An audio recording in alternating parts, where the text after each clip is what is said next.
Lecture 1 સ્વાધ્યાય 5.2 એના 5 દાખલાનો અભ્યાસ કરી ચૂક્યા છે.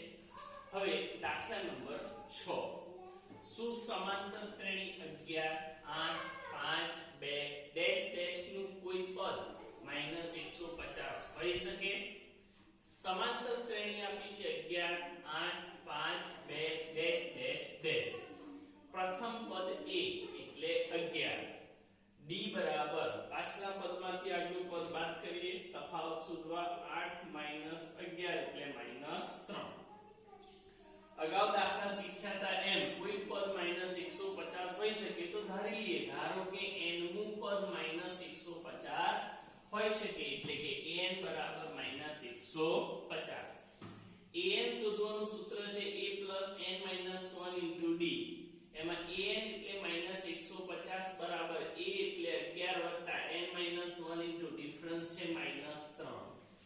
-150 બરાબર 11 -3n પ્લસ 3 * 3. -150 બરાબર 11 ને 3 14 - 3n. -150 અને -3n ના સ્થાનની અદલાબદલી કરીએ એટલે બંનેની નિશાની બદલાય. -3n છે પ્લસ 3n થશે બરાબર 14. -150 પ્લસ 150 થશે.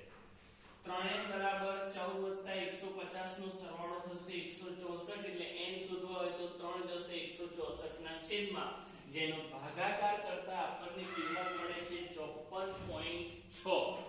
એટલે કે અહીંયા n નું જે પદ આવે છે એ પૂર્ણાંક સંખ્યાના બદલે અપૂર્ણાંક સંખ્યા આવે છે, જે ક્યારેય શક્ય હોઈ શકે નહીં. એટલે લખી શકીએ પરંતુ n એ ધન પૂર્ણાંક હોવો જોઈએ, જ્યારે અહીં n એ ધન અપૂર્ણાંક છે.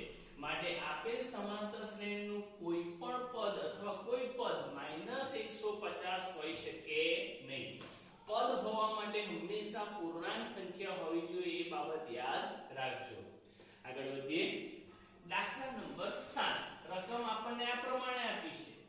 સમાંતર શ્રેણીનું 11મું પદ 38 અને 16મું પદ 73 હોય તો તેનું 31મું પદ શોધો.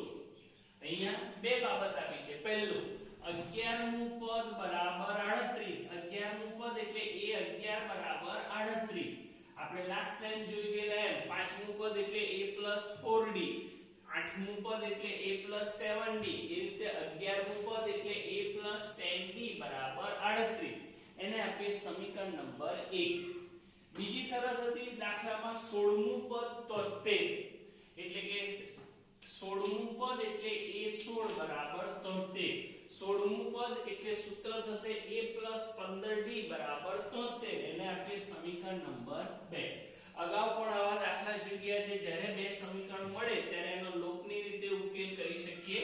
તો આપણે લોકની રીત માટે સમીકરણ 2 માંથી સમીકરણ 1 બાદ કરતા બંને સમીકરણ લખ્યા બાદ પહેલા સમીકરણ 2 લખીએ અને એમાંથી સમીકરણ 1 બાદ કરવાનું છે. લોકની રીતમાં જ્યારે બાદબાકી કરીએ ત્યારે નીચેના સમીકરણની બધી જ નિશાનીઓ બદલવી. બધા જ સમીકરણની નિશાની પ્લસ છે એટલે નિશાની માઈનસ થશે. Plus a minus a. 15d માંથી 10d જાય એટલે 5d. 73 માંથી 38 જાય એટલે 35. ડિફરન્સ શોધવો હોય તો 5 જશે 35 ના છેદમાં 5 + 35 એટલે ડિફરન્સ આવશે 7. આ જે ડિફરન્સ મળે એનું મૂલ્ય કાં તો સમીકરણ 1 કાં તો સમીકરણ 2 ગમે તે સમીકરણમાં મૂકી શકીએ. અહીંયા આપણે સમીકરણ 1 માં કિંમત મૂકીએ એટલે કે સમીકરણ 1 પરથી a + 10 ડિફરન્સ છે 7 બરાબર 38. 1 + 10 + 70 બરાબર 38 વત્તા 70 એ બાજુ જાય એટલે -70 થશે.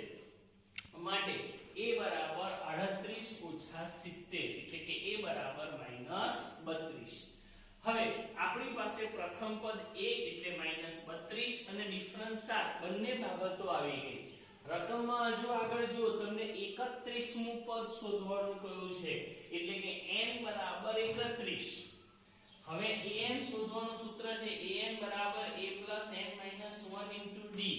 a n એટલે 31 બરાબર a એટલે આપણે શોધેલા છે -32 વત્તા n એટલે 31 - 1 અને ડિફરન્સ છે આપણી પાસે 7.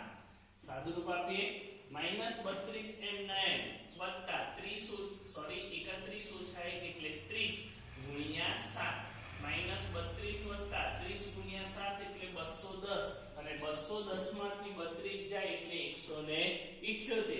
આમ આ દાખલામાં જે 31મું પદ છે 178 થશે. તો આ રીતના દાખલાની પ્રેક્ટિસ થાય એ માટે હોમવર્ક ની અંદર આ જ સ્વાધ્યાયની અંદર મેં તમને છઠ્ઠો અને સાતમો દાખલો શીખવાડ્યો. તો એનો હોમવર્કમાં દાખલા નંબર 8 તમારે વ્યવસ્થિત એની ગણતરી કરી અને હોમવર્કમાં એને ગણવાનો રહેશે. અને આ જે તમામ દાખલા છે ક્લાસ વર્કની નોટમાં લખી અને ક્લાસ ટીચરને સેન્ડ કરશો. લેક્ચર 2 સ્વાધ્યાય 5.2 એના 1 થી 8 દાખલા જોઈ ગયા. હવે નવમો. જો સમાંતર શ્રેણીનું ત્રીજું અને નવમું પદ અનુક્રમે 4 અને -8 હોય તો તે શ્રેણીનું કયું પદ 0 થાય? રકમમાં કહ્યું છે ત્રીજું પદ 4 છે એટલે કે a3 બરાબર 4. ત્રીજું પદ એટલે a + 2b બરાબર 4. એને આપીએ સમીકરણ નંબર 1.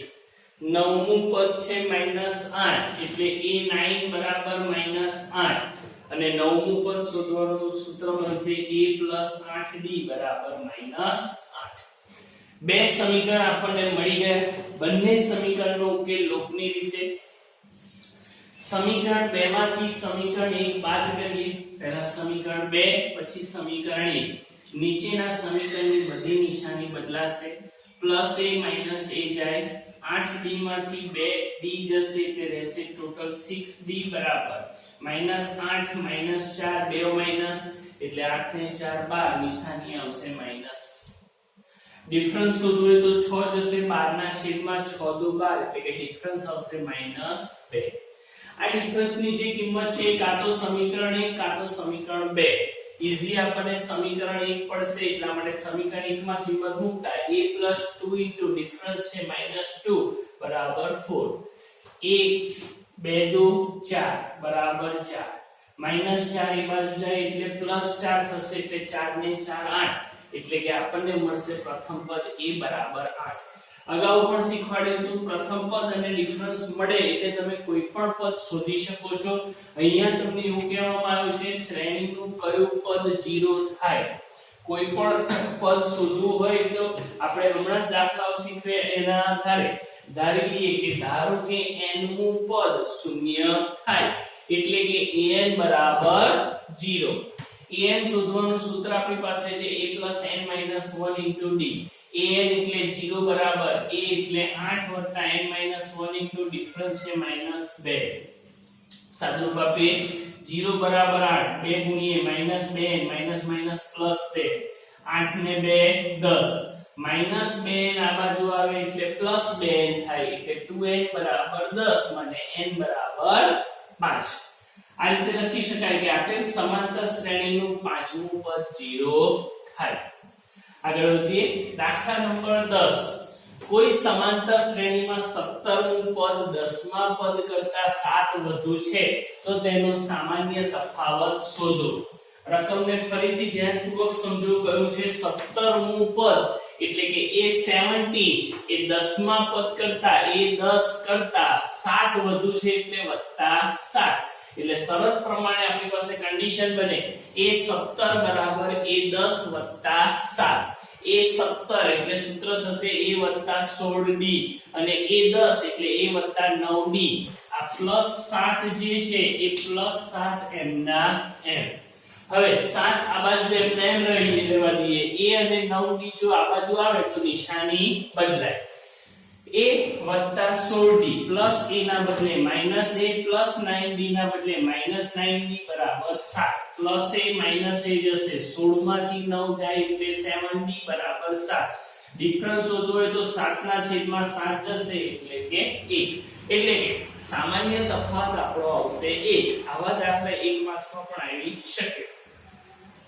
દાખલા નંબર 11. રકમ આ રીતે આપી છે તમને સમાંતર શ્રેણી 3 15 27 39 નું કયું પદ 54માં પદ કરતા 132 વધુ હશે.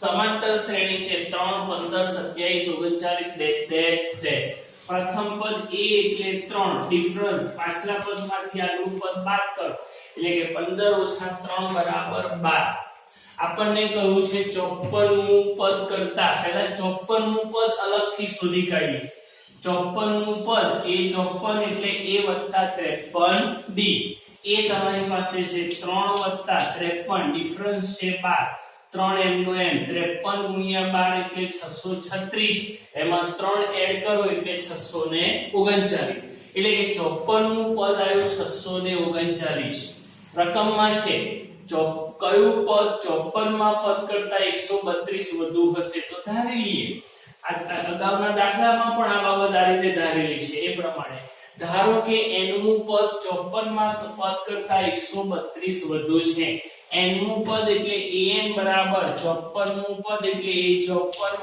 + 132 ઉપર જે દાખલા નંબર 10 શીખ્યા એના જેમ બંને કિંમતો મૂકે an બરાબર a54 એટલે 639 + 132 639 અને 132 નો સરવાળો થશે 771 એટલે કે an નું પદ આવ્યું તમારી પાસે 771 હવે an શોધવાનું સૂત્ર આપણે બધા જાણીએ છીએ an બરાબર a + n - 1 * d an એટલે 771 બરાબર a એટલે 3 + n - 1 * ડિફરન્સ થશે 12 771 બરાબર 3 12 * 12 771 બરાબર 3 - 12 એટલે -9 -9 આ બાજુ આવે એટલે +9 થાય એટલે કે 771 માં 9 એડ કરો એટલે 780 એટલે કે 12n બરાબર 780 માટે n બરાબર 780 ભાગ્યા 12 કરો એટલે જવાબ આવશે 65 આથી કહી શકીએ કે 65મું પદ